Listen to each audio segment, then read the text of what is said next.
Je me retrouve avec Dirk Raas, il est professeur émérite à la KU Leuven. Il consacre toujours sa vie professionnelle à l'irrigation, plus spécifiquement les outils d'aide à l'irrigation.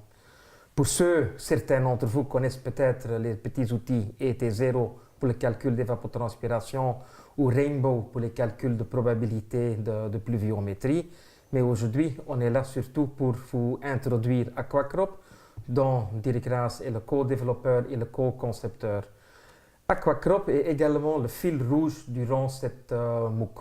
Bonjour Dirk et merci pour avoir accepté de participer à cette formation en irrigation et plus spécifiquement tout ce qui est consacré à Aquacrop.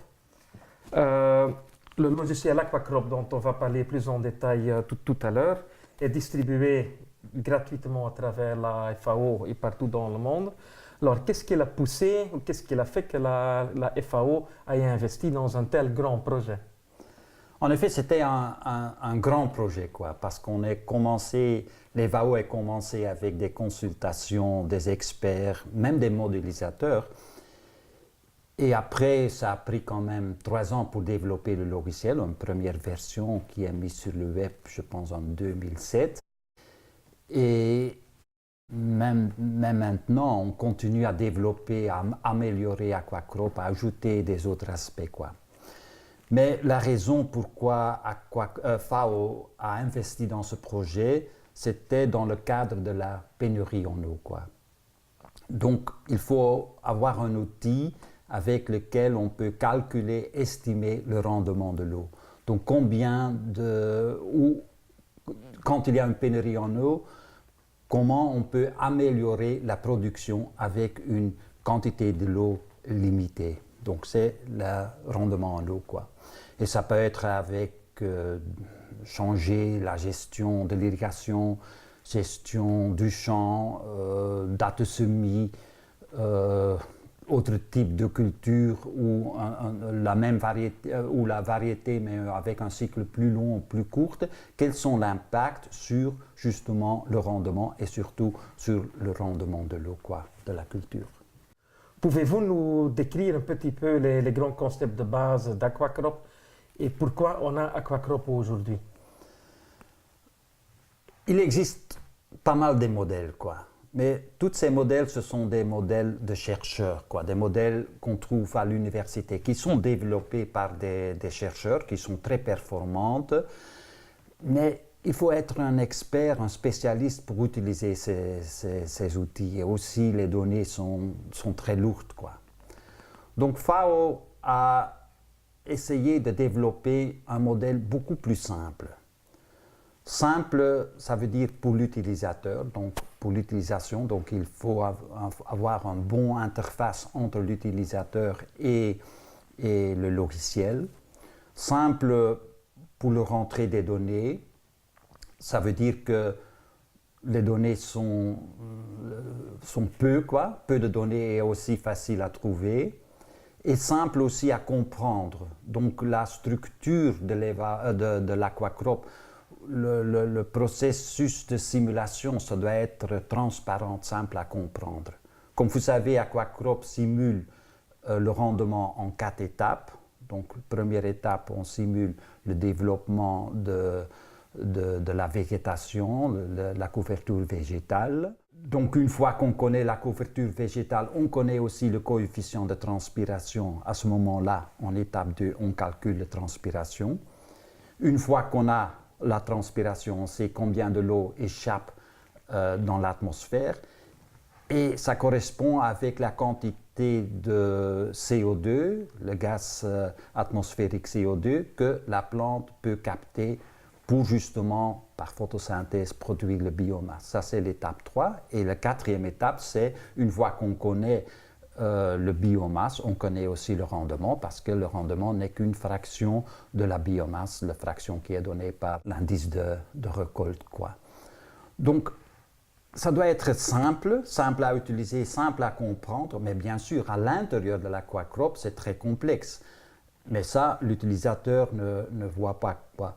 Ce sont des processus de physiologie, de la culture, de physique du sol qui sont très complexes et bien décrits.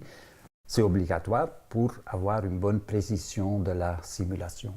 Et l'outil est développé pour un certain public où les utilisateurs actuels et potentiels peuvent venir de tous les domaines, quand même liés à l'eau et à l'agriculture? C'est surtout pour des praticiens, quoi. L'Aquacrop s'adresse aux praticiens, mais qui travaillent dans des structures, dans des organismes gouvernementaux comme ministère de l'eau, ministère de l'agriculture, ou dans des services de vulgarisation ou des associations des agriculteurs ou des ONG. Donc, surtout des praticiens qui utilisent cet outil pour prendre des décisions concernant la gestion de l'eau, la gestion du terrain, pour améliorer justement la productivité et le rendement de l'eau. L'outil est simple à utiliser et aussi la simulation est transparente. Je pense que c'est aussi un outil éducatif et on voit en effet que Aquacrop est utilisé dans les écoles supérieures, dans les universités où on forme justement les praticiens, les ingénieurs. Okay. Et est-ce que Aquacrop convient à tous les types d'irrigation? Aquacrop, c'est un modèle général, quoi, qui n'est pas développé pour une culture spécifique ou un environnement spécifique ou une irrigation spécifique. Mais malgré ça, je pense quand même que les processus sont bien décrits en Aquacrop, les mouvements de l'eau et le stockage de l'eau, etc., qu'il arrive à faire la distinction des effets d'irrigation goutte à goutte ou d'irrigation de surface. Par exemple, Aquacrop prend en compte la surface mouillée par irrigation. Donc à goutte, la surface mouillée est très limitée. Donc ça veut dire aussi les pertes de l'eau par évaporation directe du sol, que c'est une consommation de l'eau non productive, sont beaucoup plus faibles que par exemple avec aspersion. Donc Aquacrop prend compte de cet effet. Aussi le développement des racines. Dans un sol humide, les racines vont se développer, mais dans un sol sec, les racines ne peuvent pas se développer. Donc quand on se trouve dans un environnement aride, le sous-sol reste sec si on irrigue avec goutte à goutte parce qu'on donne que des faibles doses qui mettent de l'eau simplement dans la partie supérieure du sol. Donc à ce moment-là, Aquacrop ne peut pas simuler le développement des racines plus profondes parce que là, le sol est sec et dans un sol sec, Aquacrop ne simule pas que les racines rentrent dans ce sol. Aussi, il y a l'aspect de salinité. Aquacrop donne à l'intérieur pas simplement un bilan d'eau, mais aussi un bilan de sel. Donc, si on irrigue avec de l'eau salée, on ajoute des sels dans la zone racinaire et que ça provoque des stress de salinité. Ces stress de salinité sont liés aussi avec la teneur en eau. Ça veut dire que si la teneur en eau est assez élevée, les stress de salinité sont plus faibles que les stress de salinité dans un sol moins mouillé. Alors, avec goutte à goutte, on tient justement une teneur en eau assez élevée dans la zone racinaire. Donc, les stress de salinité sont moins fortes que, par exemple, dans une irrigation de bassin, de surface, où l'espacement, l'intervalle entre les irrigations sont beaucoup plus importants. Et à ce moment-là, juste avant d'irriguer, le sol est déjà sec et les stress de salinité seront plus fortes qu'en goutte à goutte, quoi. Je m'imagine que vous avez vu déjà beaucoup d'applications d'Aquacrop sur le terrain. Est-ce que vous pouvez partager avec nous quelques cas qui vous ont marqué? On a utilisé Aquacrop un peu partout dans le monde, pour différentes cultures, pour les grandes cultures comme le blé, le maïs, le riz, pour justement améliorer le rendement, mais surtout en cas de pénurie en eau, améliorer le rendement de l'eau. Mais aussi pour des cultures moins communes comme le teff en Éthiopie ou le quinoa en Bolivie. Donc dans ces deux cas, on est arrivé à montrer, avec bien sûr aussi avec des essais sur le terrain, qu'on peut pratiquement doubler la production avec plus ou moins la même quantité de l'eau, quoi.